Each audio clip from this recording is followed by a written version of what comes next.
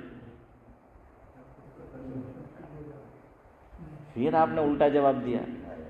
ارے روزہ کہاں پورا سال رکھ سکتے ہیں؟ سال میں 5 دن روزہ نہیں رکھ سکتے ہیں. زکوٰۃ ہر ایک کو دے سکتے. ہاں اس میں بھی حد ہو گئی نا. حج جب بھی میرا اور آپ کا جی چاہے کر سکتے نہیں. تو ہر عبادت میں کیا ہے؟ وقت کے اعتبار سے، مقام کے اعتبار سے، حیثیت کے اعتبار سے کیا ہے؟ شریعت نے حد رکھ دی ہے، باؤنڈری رکھ دی ہے، انتہا رکھ دی ہے. 2 عبادتیں ایسی ہے جس میں کوئی حد نہیں ہے. ابن عباس فرماتے ہیں ہاں حد بھی رکھی ہے، اور دوسرا اگر عذر ہو تو شریعت نے اس میں کیا کر دیا ہے؟ سعید بھائی تخفیف کر دی ہے. عذر ہو تو نورانی بھائی کیا کر دی ہے؟ اس میں تخفیف کر دی ہے. لیکن یہ 2 عبادتیں ایسی ہیں جس میں تخفیف کی بھی ضرورت نہیں، جس میں کوئی حد نہیں، جب چاہو کر سکتے ہو. قرآن کریم میں ایک آیت آئی ہے، غالباً 5واں پارہ یا 6ٹھا پارہ، 5واں شاید. حضرت امتیاز رمضان پورو થઈ ગયો એટલે મારું قرآن કાચું થઈ ગયું. તો بہرحال کیا ہے؟ فَإِذَا قَضَيْتُمُ الصَّلَاةَ فَاذْكُرُوا اللَّهَ. تو یہاں سے قَضَيْتُمُ الصَّلَاةَ چھوڑ دو. فَاذْكُرُوا اللَّهَ قِيَامًا وَقُعُودًا وَعَلَى جُنُوبِكُمْ. 3 باتیں اللہ نے فرمائی ذکر اللہ کے تعلق. 5واں پارہ ہے. ہاں 3 باتیں اللہ فرماتے ہیں کہ میرا ذکر کرو. مفہوم یہ ہے کیسے؟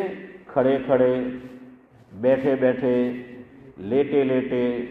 اور علماء نے اس کی تفسیر میں لکھا کہ مالدار ہو تو کرو، غریب ہو تو کرو، سفر میں ہو تو کرو، حضر میں ہو تو کرو، تندرست ہو تو کرو، بیمار ہو تو کرو، دن میں کرو، رات میں کرو، اور چپکے سے کرو، علانیہ کرو، لیکن ذکر کرو. اور اللہ نے فرمایا ایک موقع پر کہ یا ایھا الذین آمنوا اذکروا اللہ ذکرا کثیرا وسبحوہ بکرۃ واصیلا. تو ذکر میں فرمایا جتنا چاہو کرو. ذکر کے اندر کوئی تحدید نہیں رکھی ہے. صدیق بھائی رکھی ہے؟ نہیں رکھی. ذکر کے اندر کوئی تحدید نہیں، جتنا چاہو کرو.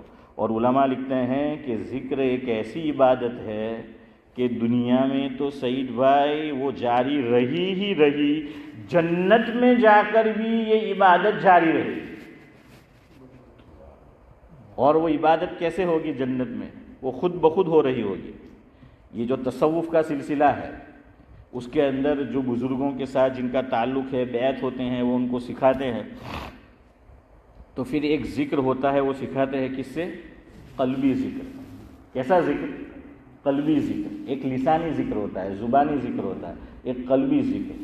تو جو آدمی اس میں پریکٹس کرتا ہے، محنت کرتا ہے، بزرگ کی خدمت میں رہتا ہے، شیخ کی خدمت میں رہتا ہے، تو دھیرے دھیرے دھیرے پریکٹس کرتے کرتے کرتے کرتے کرتے ایک وقت ایسا آتا ہے کہ ذکر لسانی سے آگے بڑھ کر قلبی ذکر پر بھی اسے قوت حاصل ہو جاتی ہے. اس میں پھر اس کو محنت نہیں کرنا پڑتا، وہ آٹومیٹک کیا ہے؟ وہ جاری رہتا ہے. آٹومیٹک وہ جاری رہتا ہے. وہ جنت میں بھی ذکر جاری ہوگا. تو ذکر میں کوئی تحدید نہیں. ذکر کے لیے وضو بھی شرط نہیں، ذکر کے لیے پاکی بھی شرط نہیں. جس عورت کو حیض آیا یا کسی عورت نے بچے کو جنم دیا ہے اور اس حالت میں وہ نماز نہیں پڑھ سکتی، روزے نہیں رکھ سکتی، لیکن ذکر کرنا چاہے تو کر سکتی نا. اس میں کر سکتی ہے ذکر جو ہے وہ کرنا چاہے تو ذکر میں کوئی تحدید نہیں. ذکر کے اندر کیا ہے؟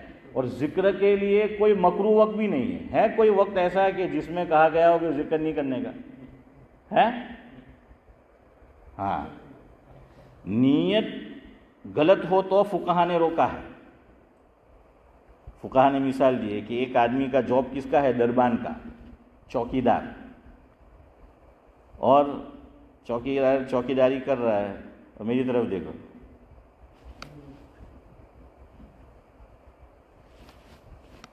گاڑی کیا ہے؟ ادھر سے ادھر جو ڈولے مار رہی ہے.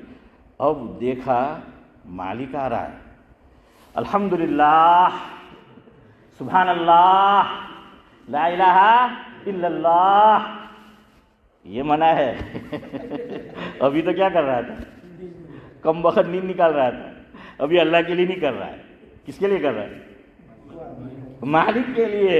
اس کو یہ بتانے کے لیے, جتانے کے لیے اشرف بھائی کہ میں اپنی ڈیوٹی کیا ہے برابر کر رہا ہوں. ہاں ابھی ذاکر بھائی کالتی نیسر بھائی نے برابر صدیق بھائی جو ہے. تو خیر بہرحال ایک ذکر, چلے وقت ہو رہا ہے. دوسری دعا, کوئی لمٹ نہیں, دعا میں کوئی لمٹ نہیں, کوئی وقت مکروہ نہیں, جب چاہے جہاں چاہے ہم دعا کیا ہے کر سکتے ہیں. تو ابن عباس فرماتے ہیں اس سے ذکر اور دعا کی اہمیت کا اندازہ لگائیے. اور اللہ نے دعا کے تعلق سے کیا فرمایا ہے, اس لیے دیکھیے وقال ربکم ادعونی استجب لکم. اللہ فرماتے ہیں مفہوم یہ ہے کہ مجھ سے مانگو, میں تمہاری دعائیں کیا کروں گا, قبول کروں گا. اور آگے فرمایا, اصل یہ سنانا ہے, ان الذین یستکبرون عن عبادتی سیدخلون جہنم داخرین. اللہ اکبر. کہ جو تکبر کی وجہ سے آئی ایم سم تھنگ ہیں کہ مجھے تو کوئی ضرورت نہیں اللہ سے مانگنے کی, اللہ فرماتے ہیں کہ جو دعاؤں سے اعراض کرے گا میں اسے کہاں داخل کروں گا, جہنم میں داخل. دیکھیے اس سے دعا کی کیا ہے اہمیت کا اندازہ جو ہے وہ ہوتا ہے. اور دعا کیسی عبادت ہے, ترمذی شریف کی روایت ہے. آخری بات گفتگو ختم کرتا ہوں, جو حدیث ہم نے شروع کی تھی وہ پڑھتا ہوں اور اس کے بعد یہ تو 2 حدیثیں سن لیجیے. ایک بخاری اور مسلم کی روایت جو ہمارا مضمون ہے, اور یہ اصل میں تمہیدی باتیں ہیں, میں آؤں گا لیکن اس سے پہلے ذرا ہم دعا کی اہمیت کو سمجھ لیں. ہمارا یہاں بہت سے لوگ اسی میں جھگڑا کرتے ہیں کہ نماز پچھی دعا کرو ثابت چھے کہ بدعت چھے. یہی جھگڑا ہمارے یہاں چل رہا ہے. بھائی آپ امام صاحب کے ساتھ مت کرو, وہاں اختلاف جو علماء نے کیا ہے نا وہ وہاں ہے کہ امام کے ساتھ شروع کرو امام کے ساتھ ختم کرو, وہاں ہے.